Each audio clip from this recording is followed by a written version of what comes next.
आप इतनी सुबह ठंड में यहां आए, हमारी बात सुनने आए, इसके लिए मैं आपको दिल से धन्यवाद करना चाहता हूं। अभी भाषण में किसी ने कहा कि मैं देश का तपस्वी हूं। मैंने कुछ बड़ा काम नहीं किया है। इस देश में मुझसे बड़े करोड़ों तपस्वी हर रोज सुबह उठकर 4 बजे सुबह उठकर खेतों में काम करते हैं, मजदूरी करते हैं और इन सड़कों पे अपनी पूरी जिंदगी चलते हैं। तो ये कोई बड़ा काम नहीं किया है कि हम कन्याकुमारी से कश्मीर चल दिए हैं। इससे बड़ा काम हर रोज इस देश के गरीब लोग, किसान, मजदूर, छोटे दुकानदार सब करते हैं। सड़कों पे चलने से बहुत कुछ सीखने को मिला जो शायद गाड़ी में, हवाई जहाज में, हेलीकॉप्टर में सीखने को नहीं मिलता है। यात्रा कन्याकुमारी और श्रीनगर में हिंदुस्तान के तिरंगे को हम लहरा के छोड़ेंगे। कोई भी शक्ति इस यात्रा को नहीं रोक सकती है। और इसका कारण है, ये यात्रा कांग्रेस पार्टी की यात्रा नहीं है।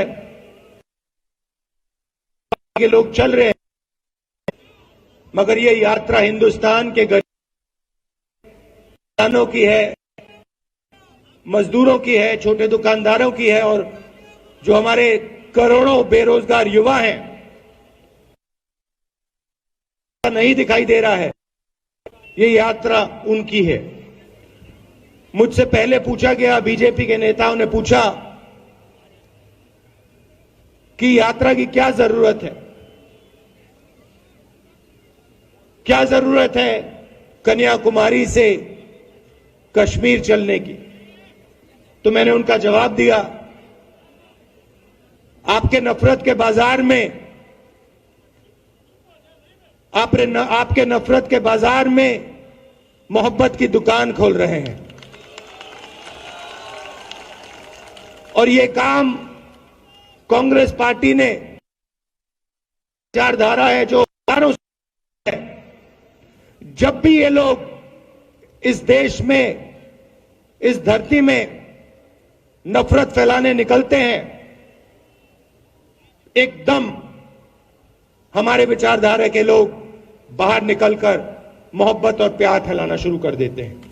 भाइयों और बहनों, ये नई लड़ाई नहीं है। ये मत सोचिए कि ये लड़ाई आज की लड़ाई है, 21वीं सदी की लड़ाई है। ये लड़ाई हजारों साल पुरानी है, हजारों साल पुरानी है। और इसमें 2 विचारधाराएं लड़ती हैं और लड़ती आ रही हैं।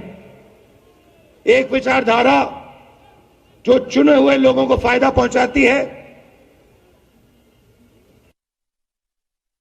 लोगों को पहुंचाती है और पहुंचाती थी। और दूसरी विचारधारा जो जनता की आवाज है, जो जनता का दर्द है, जो किसान की आवाज, मजदूर की आवाज, उसकी विचारधारा है। तो ये लड़ाई चलती आ रही है, चलती जाएगी, मगर इस लड़ाई में कांग्रेस पार्टी का आज रोल है, हम सब का रोल है। इसीलिए हमने ये यात्रा शुरू की है। सीखने को बहुत मिला। यात्रा में लंबे भाषण नहीं देते हैं। 6 बजे सुबह शुरू होती है और आमतौर से 6-7 घंटे हम चलते हैं। आजकल नेताओं को आदत हो गई है, और मैं हर पार्टी की बात कर रहा हूं, मैं कांग्रेस पार्टी की बात कर रहा हूं, बीजेपी की बात कर रहा हूं, समाजवादी, सब पार्टियों की बात कर रहा हूं। आजकल नेताओं के बीच में और जनता के बीच में खाई बन गई है। नेता सोचते हैं कि जनता की बात सुनने की जरूरत नहीं है और भाषण देते, घंटों लंबे भाषण देते हैं। इस यात्रा ने उसको बदलने की कोशिश की है। 7-8 घंटे अब चलते हैं और सारे के सारे नेता, किसानों की, मजदूरों की, युवाओं की, माताओं बहनों की, छोटे दुकानदारों की, स्मॉल मीडियम बिजनेस चलाने वाले लोगों की बात सुनते हैं। और 7-8 घंटे बाद, चलने के बाद, सड़कों पे चलने के बाद, धक्के खाने के बाद, सुनने के बाद हम 15 मिनट भाषण देते हैं। हिंदुस्तान की राजनीति के एक विजन दिया है, काम करने का तरीका दिया है। और मुझे बहुत खुशी हुई है कि राजस्थान के चीफ मिनिस्टर, राजस्थान के पीसीसी प्रेसिडेंट्स ने डिसीजन लिया है कि महीने में एक बार राजस्थान की कैबिनेट, राजस्थान के सब नेता 15 किलोमीटर चल के, जनता के बीच में जाके उनकी बात सुनकर काम करेंगे। और मैं चाहता हूं कि जहां भी हमारी सरकार है, मैं खारगे जी से कहूंगा, कांग्रेस प्रेसिडेंट से कहूंगा कि मैं चाहता हूं, सुझाव है कि जहां भी कांग्रेस पार्टी की सरकार बने, हमारे कैबिनेट को, हमारे एमएलए को, नेताओं को कम से कम एक दिन, महीने में एक दिन इन सड़कों पे चलना चाहिए, धक्के खाने चाहिए, गिरना चाहिए, घुटने छिलने चाहिए। यात्रा भारत छोड़ो यात्रा नाम है।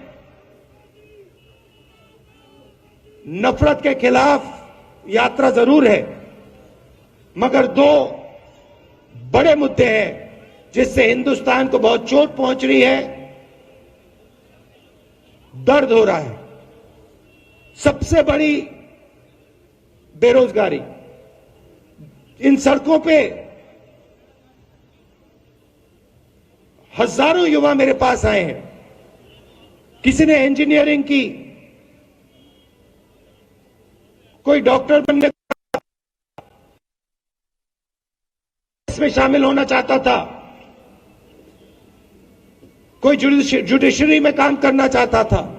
और जब मैं पूछता हूं, भाइयों बहनों क्या करते हो, इंजीनियरिंग तो पढ़ ली तुमने, आज 21वीं सदी में क्या कर रहे हो, जवाब मिलता है ऊबर चला रहा हूं, मजदूरी कर रहा हूं। ऐसा हिंदुस्तान हमें नहीं चाहिए।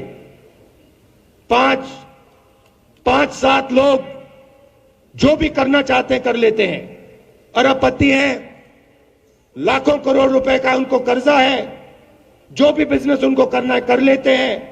इंफ्रास्ट्रक्चर, एयरपोर्ट, पोर्ट, खेती, जो भी करना चाहते हैं, एग्रीकल्चर जो भी करना चाहते हैं, 1 सेकंड में वो कर लेते हैं। और जो छोटे व्यापारी हैं, स्मॉल और मिडिल साइज बिजनेस चलाते हैं, उनको परे कर दिया है। मैंने अपने भाषणों में कहा, नोटबंदी, जीएसटी पॉलिसी नहीं है। नोटबंदी और जीएसटी छोटे व्यापारियों को मारने के हथियार हैं, उनको खत्म करने के हथियार हैं। और लक्ष्य यह है कि हिंदुस्तान के सबसे अमीर 2-3-4 लोगों को हिंदुस्तान का पूरा धन पकड़ा दिया जाए। नतीजा यह है कि आज ये देश अपने युवाओं को रोजगार नहीं दे पा रहा है। तो दूसरा मुद्दा यह है। और तीसरा मुद्दा उतना ही जरूरी, महंगाई। आपको याद होगा कि जब यूपीए की सरकार थी, गैस सिलेंडर 400 रुपए में मिलता था। आज 1000 रुपए में गैस सिलेंडर मिलता है। 1200 रुपए में मिलता है। पेट्रोल 60 रुपए का मिलता था, आज कितने का मिलता है? 107 रुपए का मिलता है। और जहां भी नरेंद्र मोदी जी जाते थे, जहां भी बीजेपी के नेता जाते थे, महंगाई की बात करते थे, मगर आज महंगाई की बात नहीं करते हैं। तो ये 3 मुद्दे हैं।